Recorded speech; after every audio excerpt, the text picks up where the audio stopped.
Okay guys, we're going to get started on part 2 of your book. The first video addressed these topics and I stopped at the end of facts about hospital accreditation.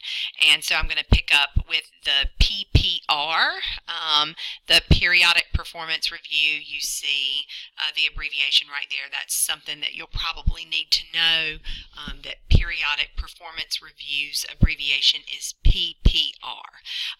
So let's take a minute and I'm going to read. I know you can read, but let's read from the first paragraph. The PPR is a compliance assessment tool designed to help organizations with their continuous monitoring of performance and performance improvement activities. And so you've got a few things there, right? It's a compliance assessment tool and it helps with their continuous monitoring. And so what it does, it says right here, provides the framework for continuous standards compliance and focuses on systems and processes that affect patient care and safety. And that's what Joint Commissions is all about. You saw that in the video from the first portion, the first page of the book. You know, they are gearing their accrediting process towards things that improve safety and affect patient care. Let's take a look at what the PPR does. And so we know it's a tool and it's a process that hospitals work themselves through in between survey visits. And so what they are responsible for is the full PPR. Each year the organization uses the PPR tool to assess compliance with the EPs or the elements of performance for each standard. When I show you an excerpt of what the accreditation manual looks like, we will address elements of performance. Just right now, know that elements of performance, or EPs, as you see down here, it's just big and fancy for the standard. It says what a facility must do at this level to receive a score. The organization creates a plan of action addressing each piece scored as partial or insufficient when they find they're not in compliance with a standard. And that's key. So, and hospitals don't need to be worried about scoring themselves as partial or insufficiently compliant with a standard.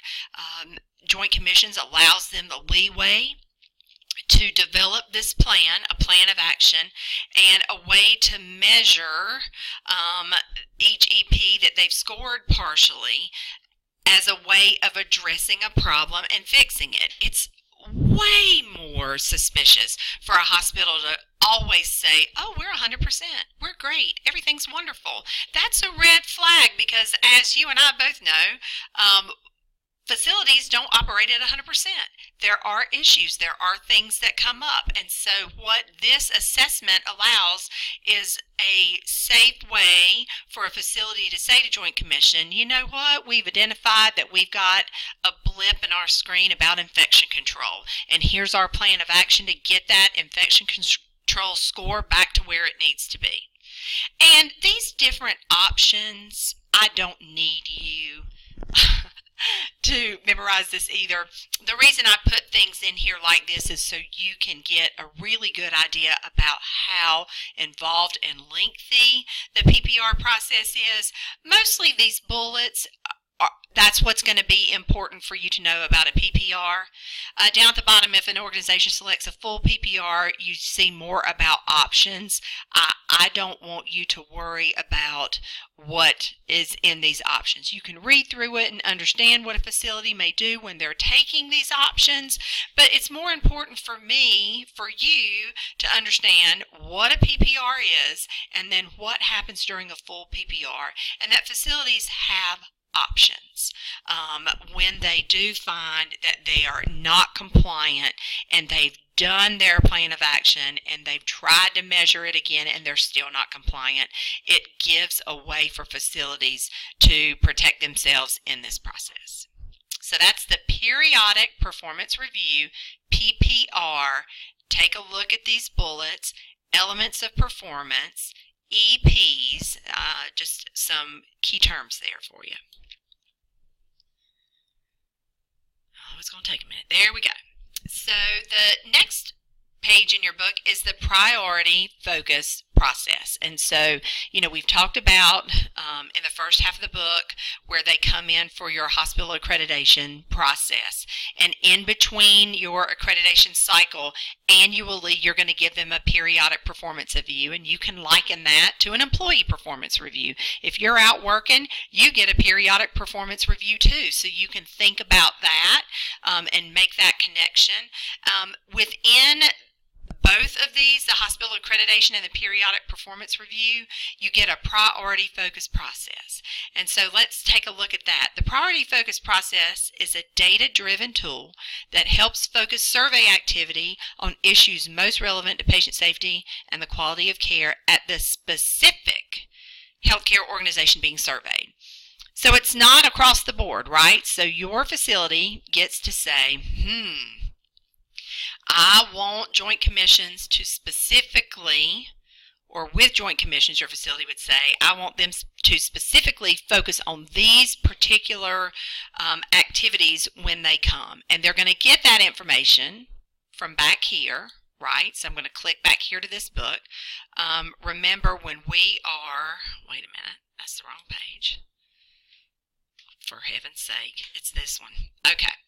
It's the one with the bullets, right? So they're going to figure out what they're going to focus on when they come to your facility based on what you've given them ahead of time, what your periodic performance reviews have to say.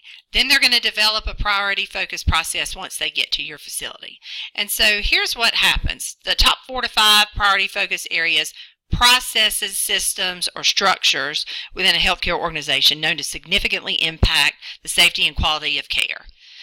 So it can include, for example, communication, equipment use. That's a big one, y'all. Infection control, organizational structure. This is another big one. Patient safety. And then it can also include staffing, clinical service groups, groups of patients, residents, or clients, and clinical populations for which data are collected. And then they talk about in a hospital setting, for example, they may decide to focus in on particular patient groups, cardiology, orthopedics, and rehab. And so what the priority focus process is that it helps Joint Commissions drill down to your specific facility what they're going to focus on once they arrive on site. Okay, so hopefully that helps clear up a little bit about the priority focus process. All right, so the tracer methodology. And you get an introduction here in the book to tracer methodology. If you'll remember, I've said to you a couple of times now that next week I'm going to open some information for you about tracer methodology. It is the way that the facility measures in real time, and Joint Commissions measures in real time what is happening in your facility. And so I'm going to leave this for just a second and come down here to the unannounced survey process. And I'm going to tell you a quick story about the unannounced survey process and where we used to be. And so nowadays, Joint Commissions will come into a facility unannounced. Before they started the unannounced survey process, they would contact a facility and say, okay, Happy Day Hospital, your survey visit is going to be on October the 15th, and we're going to come in that day at 9 o'clock, and here's the team we're bringing, and here's the list of patients or the list of diagnoses that we want charts pulled, or if you had an EHR, but most folks didn't at that point, that here's the diagnoses, the list of the ones that we want to see charts on. And so what I will say to you is when you have guests over at your house and you know they're coming, you probably clean your house a little bit, right? But if someone shows up at your house unannounced and you've got your stuff laying all over the place, it may not be a great visit. You may be all stressed out because, it's unannounced, somebody showed up. But if you are the type of housekeeper that keeps your house in order regardless of whether or not you are expecting a visitor, then an unannounced visit doesn't bother you because someone can walk into your home at any point because you're always ready to receive them. Well, that's kind of an analogy to how the hospital is. So way back when we used to do the announced survey process, facilities would choose their best records, their most complete records. Think about what you're learning with Shannon, that you know about incomplete and complete records. They choose only complete records. At that point, the best ones they could find, the prettiest looking medical records they could pull, and they would supply those to the site surveyors that would come in.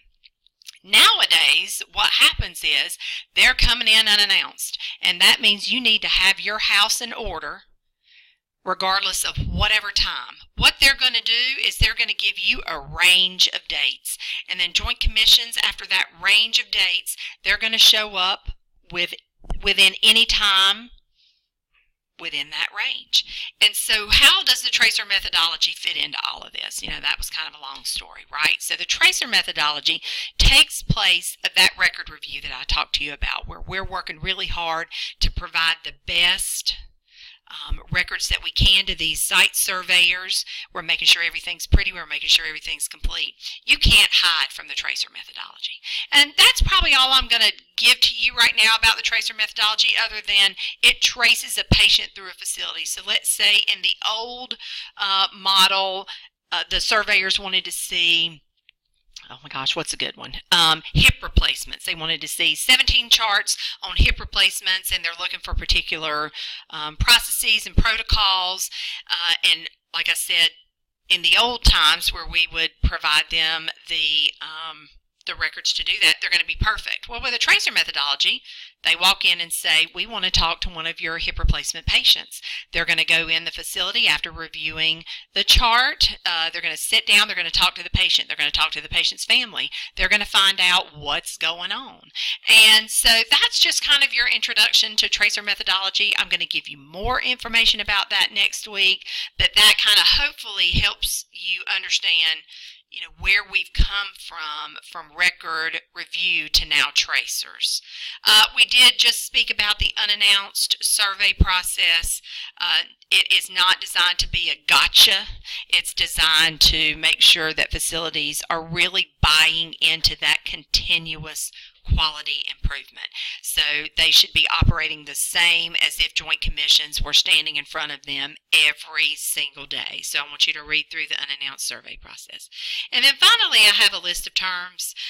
It's not comprehensive, right? There are some things in here that we haven't necessarily talked about because they're not listed in the book per se, but we're going to get into all of this. And below here under list of terms is, they're hidden right now, but you're going to see these videos pop up there.